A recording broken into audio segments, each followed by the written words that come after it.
Hello students, welcome to my class quality achiever. और आज की क्लास में हम लोग डिस्कस करने वाले हैं आईआर यानी इंटरनेशनल रिलेशंस का एक बहुत इंपॉर्टेंट टॉपिक जो कि ब्रिक्स है। तो ब्रिक्स, जिसको पहले ब्रिक कहा जाता था, तो ब्रिक्स कैसे बना, इन सारी चीजों को हम लोग डिस्कस करेंगे। सबसे पहले ब्रिक जो है ये 2009 में इसकी स्थापना होती है। ठीक है, तो इस वक्त ब्रिक में 4 कंट्रीज थे। बी से ब्राजील, आर से रशिया, आई से इंडिया एंड सी से चाइना। ये 4 कंट्रीज जो कि इसके संस्थापक भी माने जाते हैं, यानी कि इसके फाउंडर भी माने जाते हैं। ठीक है, ये 4 फाउंडर कंट्रीज हैं। देन एक नया कंट्री इसमें शामिल होता है साउथ अफ्रीका, जो कि 2010 में शामिल हुआ। तो इस तरह से साउथ अफ्रीका के शामिल होने से ये ब्रिक से ब्रिक्स हो जाता है। ये जितने भी कंट्रीज हैं, यहाँ 5 कंट्रीज हैं, इनका जो फर्स्ट लेटर है उससे मिलकर ब्रिक्स बना है। ब्रिक्स कंट्रीज को R5 के नाम से भी जाना जाता है। R5 क्यों कहते हैं? R5 ब्रिक्स को इसलिए कहते हैं क्योंकि ये जो 5 कंट्रीज हैं, इनकी जो करेंसी है, मुद्रा है, ये R से ही स्टार्ट होती है। ओके, अब बात कर लेते हैं कुछ फैक्ट्स के बारे में। तो ब्रिक्स की जो सहयोगी कंपनी है वो है न्यू डेवलपमेंट बैंक। संयुक्त सकल घरेलू उत्पाद है 15 खरब अमेरिकी डॉलर का। इसके साथ ही वैश्विक जीडीपी जो है ब्रिक्स का वो है 30%।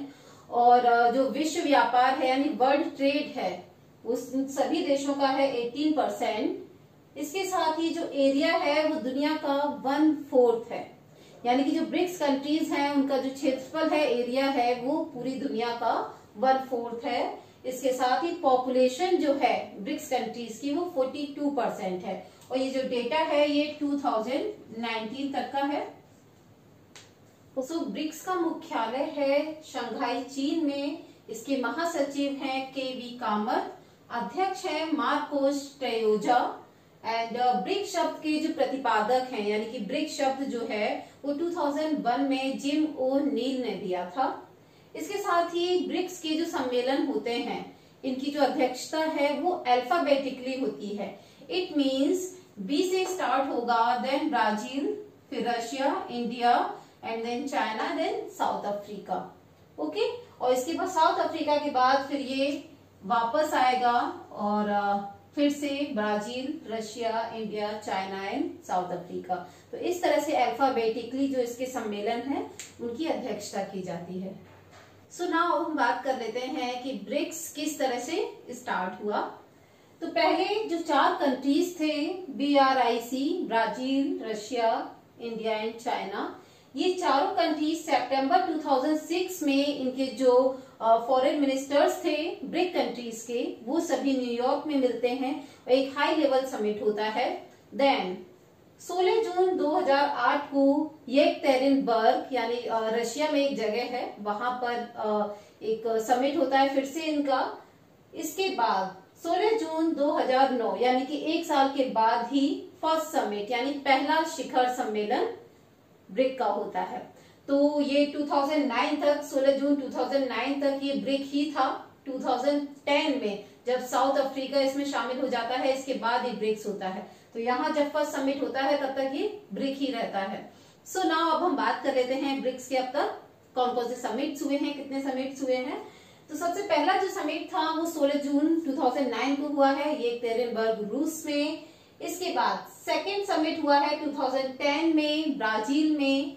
थर्ड समिट हुआ है 14 अप्रैल 2011 चीन में। एंड देन फोर्थ समिट हुआ है 2012 में न्यू दिल्ली, इंडिया में। तो ये फोर्थ जो समिट था जो न्यू दिल्ली में हुआ था, इसकी खास बात ये थी कि इस समिट में इंडिया ने NDB यानी कि न्यू डेवलपमेंट बैंक, इसकी स्थापना के लिए सुझाव दिया था। इसके बाद फिफ्थ जो समिट था वो 2013 में दक्षिण अफ्रीका में हुआ है। देन 2014 में 6 समिट हुआ है ब्राजील में। 7th जो समिट है वो 2015 में हुआ है रशिया में, और इसकी जो थीम थी वो थी ब्रिक्स साझेदारी वैश्विक विकास। देन 8th समिट हुआ है 2016 में भारत में। आगे बढ़ने से पहले 6 समिट की एक इम्पोर्टेंट बात यहाँ ये थी कि ये जो एनडीबी, इसका जो प्रस्ताव यहाँ भारत के द्वारा रखा गया था 4th समिट में, इसको 6th समिट में ब्राजील में जो हुई थी, यहाँ सभी जितने भी कंट्रीज थे उन्होंने एक्सेप्ट कर लिया था। ठीक है, तो न्यू डेवलपमेंट बैंक की जो स्थापना की सिफारिश थी भारत की, वो 6th समिट में एक्सेप्ट कर ली गई थी ब्रिक्स के जो 5 कंट्रीज हैं इनके द्वारा। सो हम 8th समिट पर थे। 8th समिट जो 2016 में हुआ है भारत में। 9th समिट हुआ है 3 to 5 सितंबर 2017 चाइना में। 10th समिट हुआ है 25 to 27 जुलाई 2018 दक्षिण अफ्रीका में। देन 11th समिट हुआ है 13 to 14 नवंबर 2019 ब्राजील में, और इसका थीम था economic growth for an innovative future. तो ये जो समिट्स हैं ब्रिक्स के, इनमें जितने भी इम्पोर्टेंट जो पॉइंट्स थे वो मैंने यहाँ मेंशन किए हैं, और सभी की थीम वगैरह इम्पोर्टेंट नहीं है, जो इम्पोर्टेंट चीजें हैं वो यहाँ मेंशन कर दी गई हैं। सो अब हम बात करते हैं 12th समिट के बारे में। 12th समिट जो है वो ड्यूरिंग द कोविड आयोजित की गई थी, और इस समिट में कुछ बहुत ही इम्पोर्टेंट जो टॉपिक्स थे उनको उठाया गया था, जैसे काउंटर टेररिज्म है या फिर जो कोविड है। इसके साथ ही अंतर्राष्ट्रीय जो संस्थाएं हैं उनमें किस तरह से रिफॉर्म ला सकते हैं, और पोस्ट कोविड जो हमारी इकोनॉमी है वो किस तरह की होगी। ये सारी बातें जो हैं, ये सारे पहलू जो हैं, ये 12th समिट में उठाए गए थे। तो 12th समिट जो है 17 नवंबर 2020 को रशिया में की गई थी, और इसका थीम था global stability, shared security and innovative growth. तो इसका थीम था। इसके साथ ही इस समिट में एक बहुत ही इंपॉर्टेंट जो टॉपिक था, ब्रिक्स काउंटर टेररिज्म स्ट्रेटेजी, इस पर सिग्नेचर किए गए थे सभी कंट्रीज के द्वारा। सो नाउ हम बात कर लेते हैं 13th समिट के बारे में। 13th समिट जो कि फरवरी 2021 में हुआ है इंडिया न्यू दिल्ली में। तो इसकी खासियत ये थी 21 में इस साल ब्रिक्स ने अपने 15 साल कंप्लीट कर लिए हैं। जब 2006 में आपको याद होगा कि अभी हम लोगों ने पढ़ा था, 2006 में जब फॉरेन मिनिस्टर्स जो हैं ब्रिक कंट्रीज के, वो न्यूयॉर्क में मिले थे, तो उसके बाद अब 2021 में अब तक 15 इयर्स कंप्लीट हो चुके हैं। तो इस साल की जो थीम है वो भी इसी पर बेस्ड है। थीम है BRICS at 15, intra BRICS cooperation for continuity, consolidation and consensus. तो ये 13 समिट की थीम है। सो आज की इस क्लास में मैंने जितने भी इंपॉर्टेंट पॉइंट्स हैं ब्रिक्स से रिलेटेड वो कवर कर लिए हैं। सो आई होप सो आपको वीडियो अच्छा लगा होगा। इससे पहले भी आईआर के कुछ टॉपिक्स मैंने कराए थे, जस्ट लाइक सार्क था, आसियान था।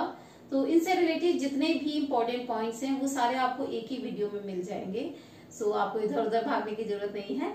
सो ब्रिक्स कंट्रीज का जो आज का टॉपिक था, तो इसमें भी सारे पॉइंट्स जो इम्पोर्टेंट हैं उनको कवर कर लिया गया है। समिट्स भी कवर कर लिए गए हैं। सो आज के लिए इतना ही रखते हैं, एंड मिलते हैं नेक्स्ट क्लास में। So till then take care, bye bye.